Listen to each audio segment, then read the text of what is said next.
নমস্কার, আপনাদের সকলকে ব্যতিক্রম ডিজিটালে স্বাগত জানাই। ব্যতিক্রম ডিজিটালের আজ থেকে একটি নতুন পর্ব শুরু হলো, একটি নতুন পথ এবং তার পাঁচালী। সেই পর্বতে রয়েছি আমি, সঞ্জয় চক্রবর্তী। আমি এখানে আড্ডায় মাতব বিভিন্ন জনের সঙ্গে। তো আমার প্রথম উদ্দেশ্য সেটা হচ্ছে যে এখানে অনেক তরুণীরা অনেক ভালো ভালো কাজ করছেন। তাদের মধ্যে আজকে বেছে নিয়েছি একজনকে। তিনি হলেন শুভ্রজিৎ রায়। আমি আজকে শুভ্রজিৎ রায়ের সঙ্গে আড্ডা মারব। শুভ্রজিৎ, ওকে স্বাগত। কথা হচ্ছে যে আড্ডা মানে ব্যাপারটা এরকম নয় যে শুধু আমিই বলবো, তুমিই বলবে বা আমি বলবো, আমাকেও তুমি জিজ্ঞেস করতে পারো অনেক কিছু।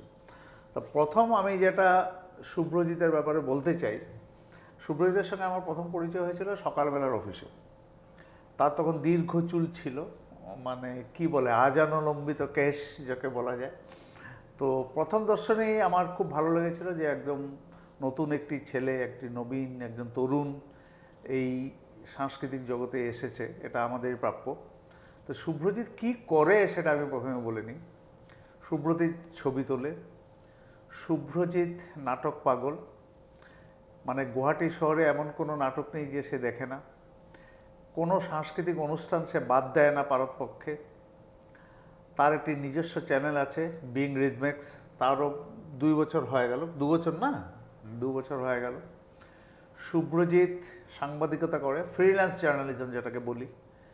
নিজে ক্রিয়েটিভ লেখালেখিও করে।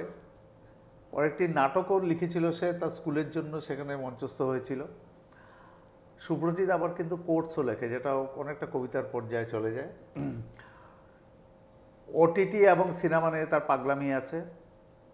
বৎসরে একবার সে বেড়াতে যায়, এবং বেড়ানোটা অভিনব। ভারতবর্ষের একটি রাজ্য ধরে ধরে সে বেড়ায়। সে খুব ভালো রান্না করতে পারে। পৌষ সংক্রান্তিতে ওর বানানো পিঠে আপনারা খাননি, আপনারা মিস করেছেন। তো শুভ্রজিৎকে প্রথমে যেটা আমার জিজ্ঞাসা আর কি, মানে আমি যেটা জানতে চাই বা সবাই জানতে চায়, সেটা হচ্ছে সময়টা কোথায় পাওয়া যায়, মানে কোত্থেকে পাওয়া যায় এই যে বিশাল কর্মকাণ্ডের জন্য সময়। প্রথমেই ব্যতিক্রম ডিজিটালের সমস্ত দর্শককে আমি প্রণাম জানাই, ধন্যবাদ জানাই সঞ্জয় দাকে এবং পুরো ব্যতিক্রম টিমকে যে ব্যতিক্রমের যে নতুন এই পথ চলা বা পথের পাঁচালীতে আমাকে স্বাগত জানানোর জন্য। সম্ভবত এটাই হবে প্রথম এপিসোড, আর এ দিয়েই সঞ্জয়ের আড্ডা বলে নতুন এই শোটি চালু হয়েছে। সঞ্জয়দা বললেন যে অনেক কিছু বলেছেন সঞ্জয়দা, আমি মানে আমার বিবরণে অনেক কিছু বাড়িয়েও বলেছেন, সেটাও বলছি। একটা কথা বলবো, সময় কি করে পাই, সময় আমাকে বের করতে হয় বলবো না, যুঝে সময় বের করি সেটা বলবো। হ্যাঁ, তার উপরে আবার ব্যাংকের একটা দায়িত্বপূর্ণ কাজও আছে, এটাই অধিকাংশ সময় নিয়ে যায়। আচ্ছা ঠিক আছে, তো কিসে তাড়া করে, মানে কে তাড়া করে, কোন ভূত? তার মানে এই যে সিনেমা এলেই দেখতে হবে, নতুন ওটিটি সিরিজ এলেই দেখতে হবে। রিদমিক্সের জন্য অবশ্য রাত জেগে ভিডিও এডিটিং করতে হয়, শুধু রিদমিক্স না, আর অনেকের জন্যই করতে হয়। হ্যাঁ, সেই ব্যাপারেই বলতে চাইছি যে সম্প্রতি বলা যায় যে গত 27 মার্চ থেকে একটি রবিবারও আমি সময় পাইনি। ব্যতীত হয়েছে আমার বিভিন্ন অনুষ্ঠানে কোথাও হয়তো নিজে ব্যক্তিগতভাবে জড়িত, কোথাও হয়তো আমাকে অ্যাজ দর্শক আমি সেখানে দিয়েছি। তো সেগুলো অনেক ছবি জমা রয়েছে, আর সেই ছবিগুলো মাঝে মাঝে এডিট করতে হয়। পাশাপাশি আমার নিজস্ব চ্যানেল যে রয়েছে বিং রিদমিক্স, তারও অন্যান্য কাজ রয়েছে, মধ্যরাতে কাজ হয় আমার। না, আমি বলছি কোন ভূতে তাড়া করে, এই যে একটা প্যাশন, যে ছবি তুলতেই হবে, ভালো ছবি তুলতেই হবে, এই ওটিটি সিরিজটা দেখতেই হবে, এই সিনেমাটা যত তাড়াতাড়ি পারা যায় দেখতে হবে, যে কোন ভূত সেটা তাড়া করে, মানে কি সেই ধাক্কা যেটা দেয় যে দেখতেই হবে, করতেই হবে এই ব্যাপারটা? হ্যাঁ, সেটা বলা যায় যে একটা সময় ছিল যে শুক্রবারে যে রিলিজ হয় যে সিনেমাটা, সেটা আমি সম্ভবত শুক্রবারই দেখার চেষ্টা করি, কখনো কখনো হয়ে ওঠে না। ওটিটিতে যে জিনিসগুলো আসছে তার মধ্যে আমাকে স্ক্রিনিং করতে হয়, কারণ ওটিটিতে অনেক চ্যানেল রয়েছে, অনেক চ্যানেলের অনেক শো রয়েছে, সবগুলো হয়তো সবসময় দেখা যায় না। তার মধ্যে আমাকে নির্বাচন করতে হয়, আর সেটা নির্বাচন করেই সম্ভবত শুক্রবারে যেগুলো রিলিজ দেয়, বৃহস্পতিবার রাত 12টার পর যখন শুক্রবার পড়েই যায় তখনই দেখি। এর সম্পর্কে আমাদের কোনো সন্দেহ নেই, কিন্তু সেটাই যে আপনি জিজ্ঞেস করলেন যে কোন ভূত তাড়া করে, মানে এটা দেখতেই হবে, এটা করতেই হবে, এটা কি কিসের জন্য? আমি যদি কবিগুরুর ভাষায় যদি আসি, আমরা চঞ্চল আমরা অদ্ভুত, সেই অদ্ভুতটাই বোধ হয়। একটা কথা এখানে অ্যাড করি, মানে অনেক লেখক, শিল্পী, গায়ক, মানে যারা সৃষ্টিশীলতার জায়গায় আছেন, ওনাদের একটা জিনিস হচ্ছে যে ওনারা ওনাদের সৃষ্টির ব্যাপারটা ছাড়া কিছু বোঝেন না। মানে আমি রাত্রিরে ভাত খাবো কি না না খাবো ওটা ইমমেটেরিয়াল হয়ে যায়। হ্যাঁ, তা আমার মনে হয় সেই যে একটা প্যাশন, একটা তীব্র ভালোবাসা, এটাই বোধহয় তারা করে নাকি? একটা তীব্র ভালোবাসা তো থাকতে হবে। সেটা বলা যায়, কারণ আজকে যখন এই শোটা রেকর্ড হচ্ছে, আমি পরশুরাতের কথা বলছি, পরশুরাতে গিয়ে আমাকে আজকে বিকেলে যে শোটা আমি প্রিমিয়ার করব তার জন্য আমাকে এডিট করতে হয়েছে। আর এডিট করতে আমার একটু সময় লাগে, এত মানে বলা যায় যে কাঁচা হাতের এডিটিং করি, তাই সময় লাগে। পরশুরাতে সিদ্ধ ভাত খেয়েছি। তার মানে ভালোবাসাটাই আসল। তা আমরা আবার ফিরে যাই একটু অতীতে, যে এই যে ভালোবাসাটা, এই যে সিনেমার প্রতি, ছবির প্রতি, বেড়ানোর প্রতি, মানে বিচিত্র রকমের সব জিনিস, এই ভালোবাসার শুরুটা কিভাবে হলো? মানে শুরুটা সেভাবে নির্ধারিতভাবে কিছু বলা যায় না। মানে আমি একটু সহজ করে দিচ্ছি, যেমন ধরো তুমি ঠিক করলে যে আমি একটা লিখবো, এই লেখার উৎসটা কি? লেখার উৎসটা ওই খবরের কাগজে পাঠকের মতামত যেটা লেখা হয়, সেই লেখা দিয়ে 2004-05-এ। না, উদ্দেশ্যটা না, মানে লেখার উৎসটা, মানে আমাকে লিখতে হবে, আমাকে ছবি ভালো তুলতে হবে। আমি আগেও বলেছি, আমার বড় মামা প্রথমে আমাকে ইন্সপায়ার করেন যে একটা পাঠকের চিঠি লেখা হোক। আমাদের যে লখরা রোড রয়েছে সেখানে মানে পাবলিক ট্রান্সপোর্ট যাকে বলা হয়, সেগুলোর সমস্যা ছিল, সেগুলো নিয়ে একটা পাঠকের চিঠি লেখা হোক সময় প্রবাহতে। আর সেটা তখন বড় মামা খ্রিস্টান বস্তি থাকতেন, সেখানে লিখে তারপর হেঁটে হেঁটে সময় প্রবাহের যে অফিস ছিল এবিসিতে, সেখানে এসে অফিসে জমা দেওয়া হয়। তো প্রথম লেখাটা সেভাবেই, সেখানে অনুপ্রেরণাটা সেখানে বলা যায়। তার মানে আমি একটা কথা বুঝতে পেরেছি, যেমন একটা কথা আছে যে কচু গাছ কাটতে কাটতে ডাকাত, তেমনি লিখতে লিখতে লেখক। সিনেমার প্রতি লেখকটা সেভাবে বলি না, আমরা লেখা অনেক পড়েছি, সেই জন্য বলছি, দায়িত্ব নিয়ে বলছি। তো যাই হোক, আমরা লেখকের ব্যাপারটা বুঝলাম, সিনেমার ব্যাপারটা শুনি একটু। সিনেমার আগ্রহ, কি ধরনের সিনেমা, ওটিটি সিরিজের সঙ্গে থাকবে? সিনেমাটা বলতে গেলে আমি এটাই বলবো যে ইন্ডিপেন্ডেন্টভাবে সিনেমা দেখা। ছোটোবেলা হয়তো বাড়ির লোকের সাথে সিনেমা দেখতে যাওয়া, তখন দুটো ব্যাপার ছিল, মারপিটের সিনেমা হলে এটা সামাজিক না, যেটা পারিবারিক সিনেমা সেটা সামাজিক সিনেমা। সেগুলো আর কি আমাদের ঘরের বড়রা বলতেন যে সামাজিক সিনেমা, তো তখন সেই সামাজিক সিনেমা দেখতে যাওয়া। এখন হয়তো অত্যন্ত অসামাজিক সিনেমাও কিছু দেখে থাকি আর কি, যদি সেই ফর্মুলা বা সেই ডেফিনেশনে যাওয়া যায়। 2007-এ নবমীর রাতে, দুর্গাপুজোর নবমীর রাতে ঘরে ঝগড়া করি 2007-এ। তখন সেপ্টেম্বর অক্টোবর হবে, এক্স্যাক্ট ডেটটা মনে নেই। তখন ইউনিভার্সিটি ফার্স্ট সেমিস্টারে ভুলভুলাইয়া চলছিল মেঘদূতে, ভুলভুলাইয়া 2 এসছে, 2 চলে এসছে। তো রীতিমতো ঝগড়া করার পর ঘর থেকে বেরিয়ে যায় সকালবেলা কিছু না খেয়ে। কোথায় যাব, ঢুকে পড়ি মেঘদূতে। মানে সেটাই আমার প্রথম, মানে বলা যায় ইন্ডিপেন্ডেন্ট সিনেমা দেখার হাতে খড়ি। তারপরে সেদিনেই যাব না ঘরে, অপসরতে চলে যাই লাগা চুনরিমা দাগ দেখতে। তারপর থেকে এভাবে শুরু হয়। ইউনিভার্সিটি যখন থাকি তখন একদিনে রিলিজ দেয় সাভারিয়া আর ওম শান্তি ওম। সকালে ক্লাস করি না, 11টায় ঢুকে যাই প্রাগজ্যোতিতে সিনেমা দেখে 2টোর সময় প্র্যাকটিক্যাল করতে যাই, প্র্যাকটিক্যাল থেকে কোনো না কোনোভাবে 4টার মধ্যে বেরিয়ে আসি, এসে মেঘদূতে ওম শান্তি ওম দেখি। তার মানে শুরুটা হচ্ছে গিয়ে ঝগড়া, আর তারপরে হয়ে যায় একটা নেশা। এখন তো নেশাই বলা যায়, মানে পরবর্তীকালে ওই আস্তে আস্তে দেখতে দেখতে দেখতে একটা নেশা হয়। অ্যাটাস্টেজ একদিনে 4টা সিনেমা দেখেছি আমি হলে। ওটিটির কথা তো বাদ দিলাম, এখন তো ওটিটিতে ডেলি আমি 7টা সিনেমা দেখতে পারি, কিন্তু সেখানে হলে 4টে সিনেমা। আচ্ছা, আমার একটা কথা খুব জানতে ইচ্ছে করে, সিনেমা তো সাধারণত হলে গিয়ে সিনেমা হাউসে গিয়ে দেখাটাই সমীচীন, আমিও সেটাই প্রেফার করি। আচ্ছা, কিন্তু ওটিটি তো আর হাউসে গিয়ে দেখা যায় না। ওটিটিটাকে আমি মনে করি যে প্রাইভেট ভিউইং বলা যায়।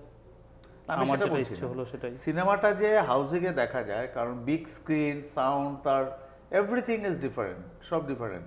ওটিটির তো সেই সুযোগটা নেই।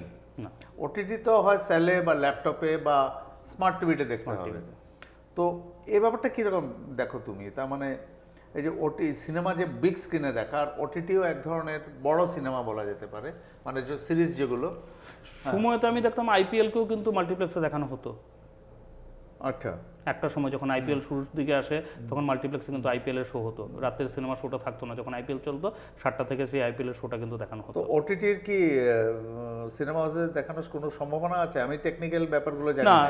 ওটিটি তো আমরা বলি যে ছোট সিরিয়াল বড় সিনেমা, সেই সময় সুযোগ, সেই তার একটা কমার্শিয়াল অ্যাসপেক্টও থাকে, সেটা হবে না। ওটিটির একটা নিজস্বতা আছে, সেই নিজস্বতাটা সেটা প্রাইভেট ভিউইং হিসেবে থাকবে। কারণ ওটিটিতে সম্প্রতি কিছু ওটিটি শো এসছে যেগুলোকে আমরা ওই সামাজিক শো বা পারিবারিক শো বলা যায়।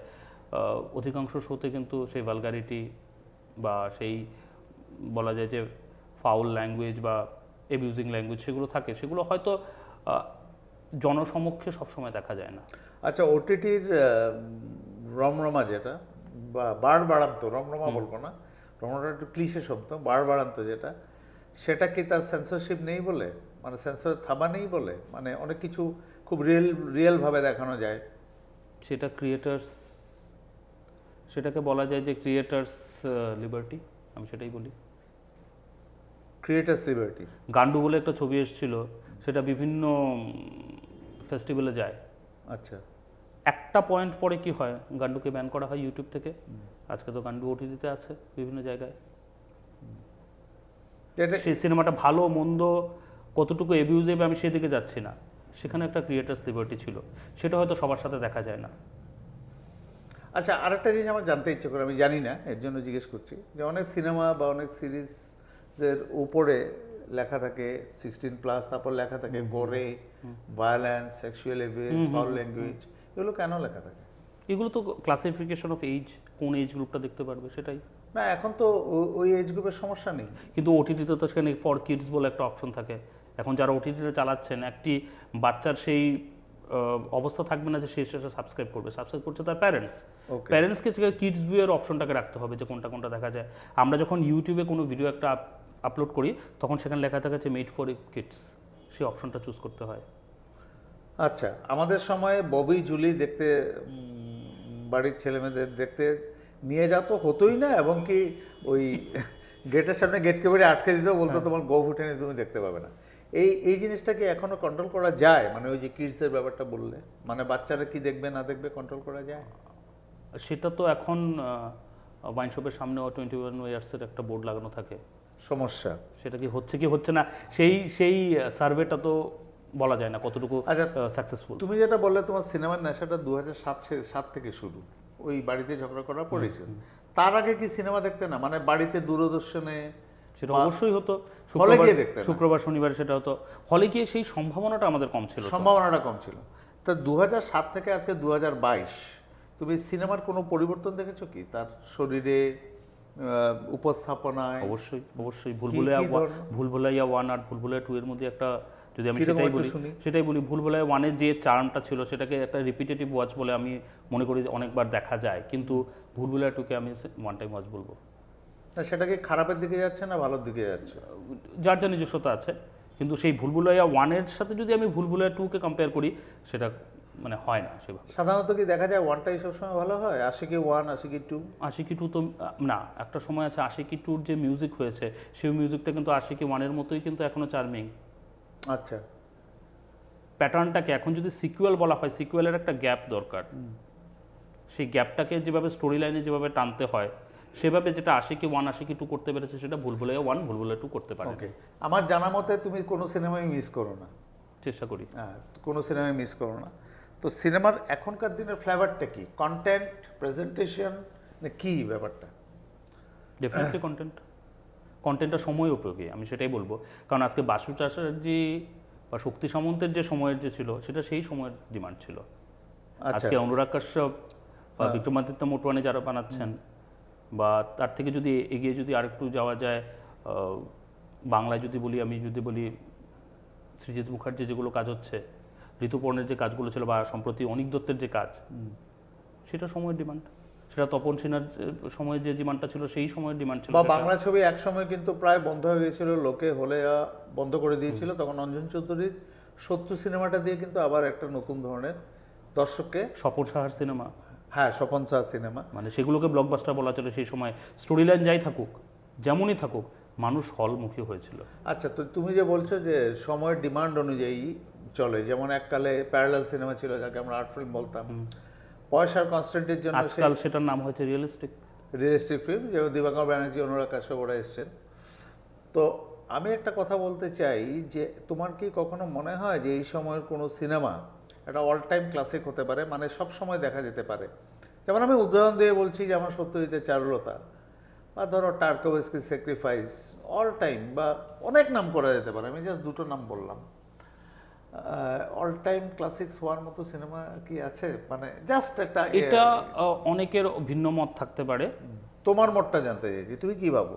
বাজিরাও মস্তানি আমি রিপিটেটিভলি দেখতে চাইব। থাকবে তার মানে আরো 10 বছর পর আমরা বাজিরাও দেখতে মস্তানি, পারবো। কারণ সঞ্জয় লীলা বনসালির যে মানে প্যানোরোমা বলা যায়, আমি প্যানোরোমা শব্দটাকে ইউজ করব, প্যানোরামা, সেটা কিন্তু মানে থাকবে। সেটা আপনার সাথে আমার আগেও একবার কথা হয়েছিল যে আপনি বলেছেন যে রোমান্টিসিজমের যে প্যাটার্নটাকে চেঞ্জ করে জাস্ট চোপড়া টু রাজ কাপুর, গুরুদত্ত, তারপর সঞ্জয় লীলা বানসালি। কারণ দেবদাসটা যেভাবে উনি ফিল্মলেস করেছেন, মানে ছবিতে বন্দি করেছেন, শরৎচন্দ্র দেখলে খুব খুশি হতেন কিনা আমি ঠিক জানি না, মানে উনি ভাবতেন যে দেবদাসকে এরকম করা যায়। সেটা সময় উপযোগী, আমি সেটাই সময় উপযোগী, তার মানে সময় অনুযায়ী আমরা চলি। আচ্ছা, আমরা আমার সিনেমাটা রেখে দিই, কারণ সিনেমা নিয়ে গল্প বলতে গেলে রাত কাবার হয়ে যাবে। ছবিতে আসি, ফটোগ্রাফিতে। তো তুমি যে ছবি তোলো, তুমি এরকম নয় যে শুধু অনুষ্ঠানের ছবি তোলো, তুমি কুমোরটুলিতে যদি যাও কুমোরটুলির ছবি তোলো, বা আমাদের এখানে যে কুমোররা বানায়, বা একটা অসাধারণ ছবি আছে যেটা আমার বইয়ের পছন্দ হয়েছে, এবং তার সঙ্গে লুটেরা সিনেমাটা মিলও পেয়ে গেছি সাংঘাতিকভাবে, ওই যে কাজিরাঙ্গা উঠানো ছবিটা। তো এই ছবি ওঠার নেশাটা কীরকম শুরু হলো? ছবি ওঠার নেশাটা আমি বলবো যে আমি যখন মাস কমিউনিকেশন পড়তে যাই তেজপুর ইউনিভার্সিটি 2007, তখন থেকে ছিল যে না ক্যামেরা হাতে পেলে অনেক কিছু পাওয়া যায়, সেটাই ছিল। তারপর যখন ফ্রিল্যান্সিংয়ে ঢুকলাম, তখন আমি মাস কমিউনিকেশন ছেড়ে চলে আসি। ফ্রিল্যান্সিংয়ে ঢোকার সময় তখন কি করতাম, দাদা যখন ঘুমিয়ে থাকতো সকালবেলা আগের দিন দেখে আসতাম, যেটাকে রেকি করা বলে যদি সিনেমার ভাষায় বলি, সেটা রেকি করে আসতাম যে ওই ছবিটা তুলতে হবে। সেই ছবিটা তোলার জন্য দাদা যখন ঘুমিয়ে থাকতো ওর মোবাইলটা নিয়ে চলে যেতাম। আমি এমনকি সকাল 5:30টায় উঠে আমি জালুকবাড়ি চকে গেছি একটা ছবি তুলতে। তখন ওই গুয়াহাটিতে নতুনভাবে ইনস্টল হয়েছিল কিছু ট্রাফিক পয়েন্ট, সেই ট্রাফিক পয়েন্টের ছবি একমাত্র জালুকবাড়িটা আমার চোখে লেগেছিল, কারণ ইউনিভার্সিটি ফেরত সেই জায়গাটা দেখতাম। আমি সকালবেলা 5:30টায় উঠে সেই ছবিটা তুলে এনেছি। তো তোমার ছবি তোলাটা কি মোবাইল দিয়েই শুরুটা মোবাইল দিয়ে? তারপর যে ক্যামেরা, যেটা আমরা এসএলআর বলি, ম্যানুয়াল এসএলআর তো ইউজ করোনি? না, সেটা ডিজিটাল এসএলআর করছি। তার আগে তুলেছি রিলের ক্যামেরার কিছু তুলেছি, সেটা খুব লিমিটেড। তো এই যে ডিজিটাল এসএলআর যে হ্যান্ডেল করা, তার ফোকাস, অ্যাপারচার, শাটার স্পিড, এগুলো কে শেখালো? সব্যসাচী মানে কারো নাম না, নিজেও শিখেছি, ইউটিউবে শিখিয়েছে। আচ্ছা, মানে স্বশিক্ষিত। আচ্ছা, এখন একটা কথা হচ্ছে, এই যে আমরা সাধারণত দেখি এক্সেপশনাল, যেমন তুমিও হয়তো একটা এক্সেপশনাল হতে পারো, যে ছবি তুলতে তুলতে কেউ যদি বই পড়ে, কেউ কবিতা লিখে, তার যেমন জীবনানন্দ দাশ ভালো লাগে, একটা কথা বলছি, বা শঙ্কর ঘোষ ভালো লাগে, তেমনি ছবি তুলতে তুলতে তোমার কখনো মনে হয়নি যে রঘু রায়ের তাজমহল সিলটা কীরকম তুলেছেন? সেটা মনে হয়েছিল। মানে তুমি ছবি নিয়ে শুধু ছবি তুলে গেছো, না ছবি নিয়ে চর্চাও করেছো? মানে কারা ইন্ডিয়ার ভালো ভালো ছবি তুলেছেন, বা সেগুলো মাঝে মাঝে ইউটিউবে কিছু দেখি। আমি গুজরাট গেছিলাম যখন ঘুরতে, তখন প্যালেসটার নাম আমি ভুলে গেছি, ভুজে সেই প্যালেসটা ছিল। সেখানে একটা মিউজিয়াম ছিল, সেই মিউজিয়ামে ছবি রাখা ছিল। তো সেই বাজিরাও মস্তানি যে বললাম, সেই মস্তানির একটা ছবি ছিল, সেখানে নিচে মস্তানি বলে লেখা ছিল, ছবিটা ছিল কারো হাতে আঁকা হবে হয়তো। সেটা দেখে আমি ভাবলাম সিনেমায় কি দেখিয়েছিল, মস্তানি কি এত বাজে ছিল দেখতে? বুঝতে পেরেছি, সেই ব্যাপারটা হয় কিছু সিনেমায় তো অনেক, সেই অবজারভেশনগুলো কিছু জায়গায় খুঁজে পাই না। আমি যেটা জানতে চাইছি, ধরো যেমন আজকের এই ছবিটা আমরা যখন সেট আপ করছি, আমি এখানে কিন্তু একটা প্রতিমা পাণ্ডে বড়ুয়ার ঝলক পাচ্ছি, এই লাল টিপ, এটা প্রতিমা পাণ্ডে বড়ুয়ার ঝলক কিন্তু আমি পাচ্ছি। শিল্পের ব্যাপারটাই তো হচ্ছে ইন্টারপ্রিটেশনস আর ডিফারেন্ট, মানে ডিফারেন্ট ইন্টারপ্রিটেশন। আমি যেটা জানতে চাইছি, মানে আমি যেটা বলতে চাইছি, যে এই যে ছবি তোলার ব্যাপারটা, যে আমি এই যে ছবিটা তুলবো, এটাকে কতটুক আমি ডান দিকে ফাঁকা রাখবো, কোন দিকে বাঁ দিকে ফাঁকা রাখবো, অনেকেই দেখবে না ওই রাস্তা ফটো তুলছে একদম রাস্তার মধ্যে ক্যামেরাটাকে লাগিয়ে, কোন হাইট থেকে ছবি তুলবো, তাতে ছবির ফ্রেমিংটা হয়। এই ফ্রেমিংয়ের শিক্ষাও কি নিজ থেকে এসছে, নিজে থেকে এসছে? হ্যাঁ, সেটা নিজে থেকে অনেককে দেখেছি। হ্যাঁ। রবীন্দ্র ভবনে যখন সচরাচর যাতায়াত করতাম, তো ওদের থেকেও কিছু কিছু টিপস পেতাম। আচ্ছা, এরকম কি কোনোদিন শখ জাগে? যেমন নিমাই ঘোষ সত্যজিতের প্রচুর ছবি তুলেছেন, মানে সত্যজিতের শুটিং করার কারণ সময় বা সত্যজিতের সিগারেট খাচ্ছে, মানে প্রচুর ছবি। এরকম কি কোনো প্ল্যান আছে মাথায় যে সেলিব্রিটিসদের বিভিন্ন সময়ের কোনো ছবি তুলবো? কারণ একটা ব্যাপার আমি যেটা জানি, সময়ের কনস্ট্যান্ট আছে, কারণ চাকরি একটা করতে হয় এবং সেটাই ভালো বলছি সময় যায়। যে নিমাই ঘোষের হয়তো সেটাই কাজ ছিল, আমার তো অন্যান্য কাজও আছে, তাই না। চাইলেও সেটা হয়তো করা যাবে না। না, ঠিক আছে, কাজ করা না করা পরে, কিন্তু শখ হয় কি, মানে এরকম কোনো প্ল্যান আছে কি, বা ছবি তোলার কোনো প্ল্যান নেই, মানে র্যান্ডম? আমি র্যান্ডমই তুলি মোস্টলি, সেটাই বলা যায়। কাউকে অবজেক্টিফাই করে যে ওকে নিয়ে যে সিরিজ করবো, আপনি আমাকে একটা দিয়েছেন ব্রহ্মপুত্র সিরিজ একটা তোলার জন্য, চেষ্টা করেছিলাম, সময় হয়নি। আমরা মানে যেটা দেখতে পাচ্ছি এটা হচ্ছে ছবি তোলার জন্য আউটডোরে যেতে হবে, এবং আউটডোরে গেলে সময় লাগবে। ইনডোরেও করা যায়, কিন্তু এখন কথা হচ্ছে যে আপনি কোনটা চুজ করছেন। আমার ক্ষেত্রে কিন্তু সেই পার্টিকুলার কোনো অবজেক্টিফিকেশন বা চুজ করার কিছু নেই।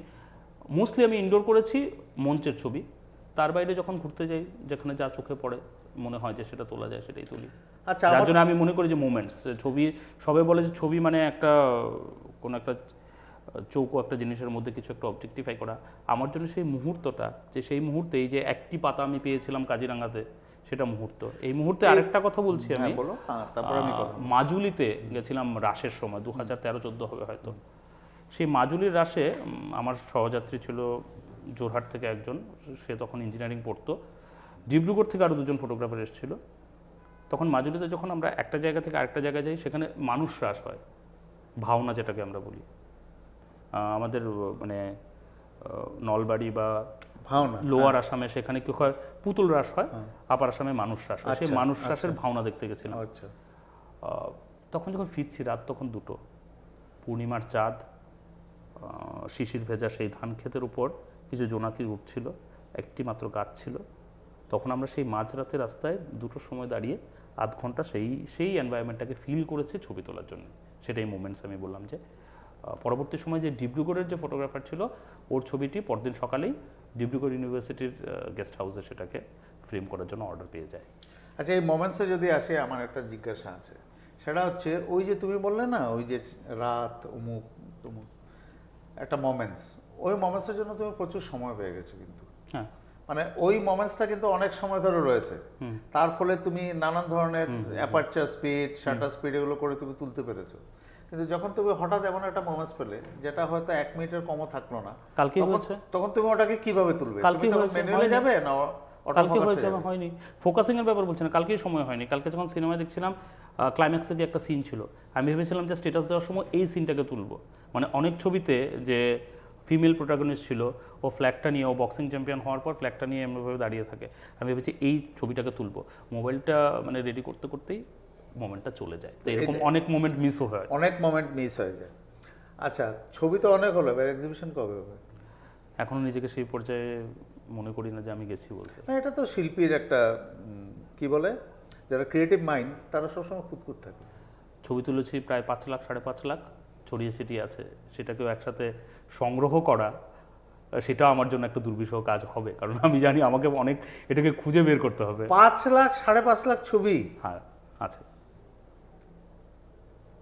মানে ওই সেলফি টেলফি, না বিয়ে বাড়ি ওগুলো? না, হ্যাঁ, বিয়ে বাড়ির ছবি হতে পারে, সেলফি না, সেলফি না, মানে আমাদের সবার বাড়িতেই মোটামুটি 2 লাখ করে ছবি আছে। বিয়ে বাড়ির ছবি, পুজোর ছবি, যার জন্য আমি কলকাতা যাই।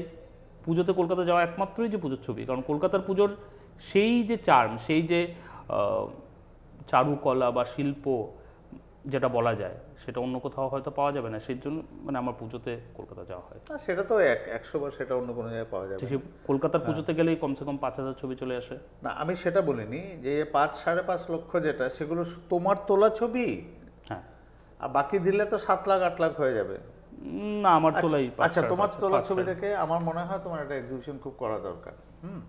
এই কথাটা একটু জানিয়ে রাখলাম। সেটাই আর কি। হ্যাঁ, কারণ কি, তোমার ছবি আমি অনেক দেখেছি, অসাধারণ সব ছবি। এবার আমি অন্য একটা কথা আসি, এই যে নাটক ব্যাপারটা, নাটক ব্যাপারটাকে তো সিনেমার থেকে কিভাবে আলাদা দেখো? নাটক হলো মানে আমি টেকনিক্যাল কথা বলছি না, মানে সিনেমাতে রিটেক হয়, নাটকে কোনো রিটেকে এগুলো কথা বলছি না, মেইন মানে থিমে বা নির্যাসে যেটা বলতে পারি, সিনেমা থেকে তুমি কিভাবে আলাদা দেখো? কারণ সিনেমা তুমি থেকে, নাটক অনেক দেখেছো। হ্যাঁ সিনেমা থেকে আলাদা করা যায় না, কারণ সিনেমাকে আমরা মানে দুটোই কালেকটিভ ওয়ার্ক বলা যায়। কিন্তু সিনেমাতে যে একটা রিটেক ব্যাপারটা, টেকনিক্যালি আমাকে যেতেই হবে, সেই রিটেকের ব্যাপারটা আছে, না আমি নাটকে নেই। একটি নাটক যেমন আমি বলি গিরিশ কার্নাডের ব্রোকেন ইমেজেস, ও সেখানে আমি শাবানা আজমিরটাও দেখেছি, আমি ডক্টর জাহানারা বেগমেরটাও দেখেছি। শাবানা আজমিরটাকে যেহেতু একটা ইউনিভার্সাল অ্যাপিল আছে, নাটকটার পুরোটাই একটা ইউনিভার্সাল অ্যাপিল আছে, সেখানে ল্যাঙ্গুয়েজের ব্যাপার আছে, সেখানে ব্যাপারটা হচ্ছে যে একটা ইন্টারন্যাশনাল লেভেল পর্যন্ত গেছে। জাহানারা বেগমেরটাও কিন্তু গেছে, কিন্তু সেটাকে একটা রিজনাল পার্সপেক্টিভে আমি দেখতে চাইছি। আর সেখানে কথাবার্তার যে ধরনটা, ওটা একটা রেকর্ডেড ভিডিও ছিল, সেই রেকর্ডেড ভিডিওর সাথে অন স্টেজ যিনি ছিলেন উনি কথা বলছেন, আর টোটাল ব্যাপারটা ইনসিঙ্ক ছিল। তার মানে দেখা যাচ্ছে যে একটাই নাটক, এক একজন পরিচালক নিজের মতো করে ভেবে নিয়েছেন এবং নিজের মতো করে ওটাকে উপস্থাপনা সেই করেছেন। ইন্টারপ্রিটেশনে অনেক অনেক এরকম অনেক হতেই স্কোপ থেকে যায় নাটকে। এরকম হতেই পারে, ধরো কিন্তু কিছু ক্লাসিক আছে যেমন মৃচ্ছকটিকম, নাগমণ্ডলম, এগুলোকে আবার বাঞ্ছারামের বাগানকে আমরা অনেকবার দেখেছি যে বাঞ্ছারামের বাগানকে অনেকভাবে অনেক রকমভাবে করা হয়েছে, কিন্তু সেগুলোকে আবার কিন্তু টেম্পার করা যায় না। তুমি তো নিজে নাটক পরিচালনা করেছো একটা কি দুটো? পরিচালনা 3-4টে করেছি, 3-4টে করেছো। লেখা ছোট নাটক, সেটাকে সেইভাবেই মঞ্চস্থ বলা আচ্ছা, যায় না। নাটক পরিচালনা করতে ইচ্ছে করে? অবশ্যই করে। ওই আবার টাইম কনস্ট্যান্ট, কারণ নাটকে তো রিহার্সালটা খুব দরকার। সেটা যখন করেছিলাম 2006-এ, এর আগের যা নাটক হয়েছিল সব তখন হয়তো মানে কর্মজীবনে ছিলাম না, স্টুডেন্ট ছিলাম, তার জন্য সময়টা একটু বেশি ছিল। কিন্তু এই যে সময়টা যখন 2016-তে করি, আমার নাটকের নাম ছিল এই সময় সেই সময়, সবাই কিন্তু ওয়ার্কিং ক্লাস, আমরা যারা ছিলাম, আমার জুনিয়ররা ছিল আচ্ছা, সবাই ওয়ার্কিং ক্লাস, ইভেন হাউস ওয়াইফও ছিল, ওকে, প্রেগনেন্ট লেডি ছিল, বাহ সবাই কিন্তু সময় দিয়েছিল। বাহ, খুব সুন্দর। আর কখনো কখনো হয়তো আমাকে একটু রাগ করতে হয়েছে, কেউ কেউ সময় আসেনি, যার জন্য একটা ক্যারেক্টারকে 3বার চেঞ্জ করতে হয়েছে, শেষমেশ সেই ক্যারেক্টারকে আমাকে প্লে করতে হয়েছে, কারণ সেখানে চিত্রগুপ্তের একটা ক্যারেক্টার ছিল, সেই ক্যারেক্টারটাকে শেষমেশ আমাকে প্লে করতে হয়েছে, কারণ যে দুজনকে মনোনীত করেছিলাম সময় দিতে পারেনি তারা। আচ্ছা, তো সেই ব্যাপারটাও রয়ে যায়। আচ্ছা, তো আমরা আগামী দিনে তাকিয়ে থাকবো যাতে তোমার পরিচালনার একটা নাটক আমরা দেখতে পাই। তোমার লেখা না হোক, লেখা অন্যর হোক, তো পরিচালনাটা সময় হোক, হ্যাঁ, আমরা সুবিধা এটা হোক, আশা সবটাই হোক। রাখছি। এবার আমরা চলে যাচ্ছি একটা অন্য প্রসঙ্গে। এই যে তুমি বছরে একবার বেড়াতে যাও একটা রাজ্য ধরে, এই ব্যাপারটা কি একটু বলো। রাজ্য ধরে সেভাবে প্রথম যখন যাই, ইন্ডিপেন্ডেন্ট ট্রাভেল যদি বলা যায়, আমি 2007-এ ঘুরতে যাই। আমি মাঝখানে একটু আটকাচ্ছি, যেমন সাধারণত দেখা যায় যারা দিল্লি যায় তারা আগ্রা জয়পুরটা মেরে আসে, তার মানে ওই রাজস্থানকে ছুঁয়ে চলে এলাম, তুমি এভাবে যাও না? সেটাও একটা কথা আছে এখানে বলছি। দিল্লি যখন যাই প্রথম 2007-এ যাই এন্ট্রান্স দিতে, তখন প্রথম শুধু ইন্ডিয়া গেটটা ঘুরে চলে আসি। আচ্ছা, ঘোরার আর্টসটা কিন্তু তখনই আসে। তারপর যখন 2011 থেকে ইন্ডিপেন্ডেন্ট ট্রাভেল বলা যায়, তার আগে তো এটা শুধু একটা এক্সামের দায়িত্বে ছিলাম। 2007-এর পর 2011, মানে 4 বছর গ্যাপ। হ্যাঁ, তার মধ্যে গেছিলাম, বেনারস গেছিলাম 2007-এ। আচ্ছা, সেই বেনারস আমাকে অনেকটা টানে, যার জন্য 2017-তে আবার যাই 10 বছর পরে। 7 থেকে 11, 4 বছর গ্যাপ। ওকে, তারপর 11 থেকে শুরু। 11 থেকে সেভাবে ঘোরা শুরু। আর কিছু ইচ্ছে আমার এমন আছে, যেমন জায়গাটাকে আমি কয়েকদিন পরে আবার দেখতে চাইবো, যেমন আগ্রা আমি 2010-এ বোধহয় গেছিলাম আরেকবার, এইভাবে ওই এক্সাম দিতে গিয়ে। 10-এ একবার গেছি, 2018-তে একবার গেছি। বেনারস আমি 7-এ একবার গেছি, 17-তে একবার গেছি। লাইফের যদি বড় সবচেয়ে ভালো ট্রিপ যদি বলা যায়, সেটা হলো রাজস্থান ট্রিপ। আমার 3 সহকর্মীকে নিয়ে গেছিলাম, রাজস্থানের ট্রিপ ছিল, এটা one of the memorable trip. একটা জিনিস আমি বলতে চাই এখানে, অনেকে হয়তো সোশ্যাল মিডিয়ায় দেখে থাকবেন, একটি ছেলে তার মাকে নিয়ে ঘুরতে যাচ্ছে, তার ছবিটা কিন্তু অনেকটা অ্যালবাম টাইপের আছে, সেটা কিন্তু অনেক ভাইরাল হয়েছে, সবাই ইন্সপায়ারিং বলে, অনেকে অনেকভাবে শেয়ার করে। আমি যেখানে গেছি কিছু জায়গায় solo travel, most of the travel আমার মার সাথে। বাহ, খুব ভালো। আমাদের তো আমরা তো শাওন কুমারের গল্পই জানি যে ঝাঁকাতে একটা ঝাঁকাতে মা, একটা ঝাঁকাতে বাবাকে নিয়ে তুমি বেরোতে বেরিয়েছিলে। এটা খুবই ভালো জিনিস। মাকে নিয়ে যখন যাই তখন এই গুজরাটে, সেখানে গুজরাটে ভুজে আমি যদি বলি, ভুজে যে রিসর্ট ছিল, সেই রিসর্টের যে মালিক বলা যায়, সে আমাকে পরে, সেও একজন ব্যাংকার ছিল। আচ্ছা, তো যার জন্য সে সম্ভবত আমাকে রাতে, যেহেতু আমাদের ওয়েবলেন্থ ম্যাচ করে আর মানে যাওয়ার অনেক আগে থেকে যোগাযোগ করে যাওয়া, যার জন্য তারপরে বলেছে রিসর্ট মে সবই বাত কর রে হ্যাঁ, সবই তো ফ্যামিলি কে সাথ আরে, এক হি লড়কা হ্যায় সির্ফ মা কো লেকে। বাহ, এটা খুব দারুণ ব্যাপার। তো সেই আচ্ছা, তুমি যে ভুজে গেছো, তুমি রান অফ কাছে যাওনি? হ্যাঁ অবশ্যই গেছি। রান অফ আমি কাছে? রান অফ কাছে থেকে 1 কিলোমিটার দূরে আমার সেই রিসর্টটা ছিল। আচ্ছা, খুব ভালো কথা। সেই কাছে, রান অফ কাছে আমি প্রায় 1.5 কিলোমিটার আমি হেঁটেছি। আচ্ছা, তুমি বেনারস দুবার কেন গেছো? কেন বেনারস ভালো লাগে এটা বলো।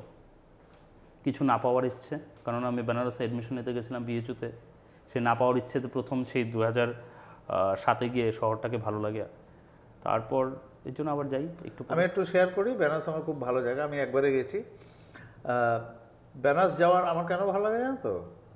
প্রথম হচ্ছে ফেলুদা, জয়বাবা ফেলুনা, তো ওই যে বেনারসের গলির মধ্যে দিয়ে ঘুরছে, ওই যে পুরোহিতটা মার্ডার হয়ে গেল, এটা। সেকেন্ড হচ্ছে বেনারস সঙ্গীতের জায়গা।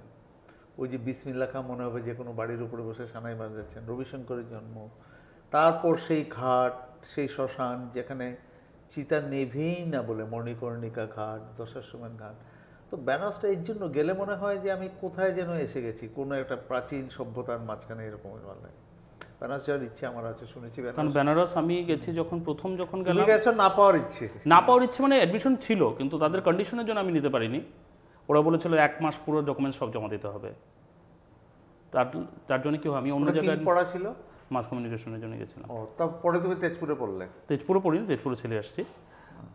কিন্তু সেখানে কি হয়, আমার স্টেটা একটু মানে লাগার চেয়ে বেশি ছিল, 5 দিন থেকেছিলাম, তার জন্য বেনারস শহরটাকে অলিগলি একটু ঘোরার সুযোগ হয়েছিল। 2017-তে সেই একই গেছি যে 10 বছরের শহরটা কি হলো সেটাই একবার দেখতে গেছি, অনেক পরিবর্তন তো হয়েছে। এবার মুশকিলটা হচ্ছে কি জানো তো শুভ্র, যে আমাদের সময়টা কম, কিন্তু আমাদের কথা কোনোদিন ফুরোবে না, কারণ কথা ফুরোতে পারে না। তো আমি শেষ একটা জিনিস জানতে চাইবো, তুমি আরেকটা জিনিস করো, সেটা হচ্ছে আমাদের যে উৎসব পার্বণ সবই তুমি পালন করো, মানে চেষ্টা করি। হ্যাঁ, পালন করো। এবং কি তুমি সেই পৌষ সংক্রান্তিতে পিঠে বানায় আমাদের খাইয়েছো, তো সেগুলো আবার কোত্থেকে এলো? বাড়িতে দেখে দেখে। বাড়িতে দেখে দেখে। আমার যেটা মনে কারণ হয়, যেহেতু একটা সময় আমাদের যৌথ পরিবার ছিল, তো বাড়িতে ছোটবেলা থেকেই সেই উৎসব পার্বণের কিন্তু একটা রীতি ছিল। বাড়িতে ওই 12 মাস 13 পার্বণের যে পুজো হতো, সব পুজোই হতো, তো সেগুলো দেখে দেখে আসা আর কি। আর সেগুলো এখন হয়তো সময় সুযোগ কোনোটাই তেমনভাবে হয় না, চেষ্টা করি পালন করতে। আসলে শুভ্রের সঙ্গে আরও অনেক কথা বললে ভালো লাগতো, কতটা ওকে বের করতে পারলাম জানি না, কিন্তু কথাটা হচ্ছে একটা কথা একদম, কি বলবো, 100, 1000, 1 লক্ষ কথা আমি দিয়ে বলতে পারি, যে ও যে কাজগুলো করে, ওর যে ভালো লাগার কাজগুলো, সিনেমা দেখা, ওটিটি, ছবি তোলা, নাটক, যে কোনো অনুষ্ঠানে যাওয়া, ঘুরতে যাওয়া, সব রিচুয়ালস ফলো করা, এগুলো বানানো, মধ্যরাতে কোর্স লেখা, এগুলো আসলে আসে একটা গভীর ভালোবাসা থেকে। আপনি যদি কোনো জিনিসকে গভীরভাবে ভালো না বাসেন, পাগলের মতো ভালোবাসতে হবে। তো শুভ্র এসবই পাগলের মতো ভালোবাসে বলেই আজকে শুভ্র এতগুলো জিনিস একসঙ্গে করতে পারছে, এবং সর্বোপরি তার যে একটি চ্যানেল রয়েছে, সেই চ্যানেলটা অপূর্ব জিনিস আমাদের উপহার দিয়েছে।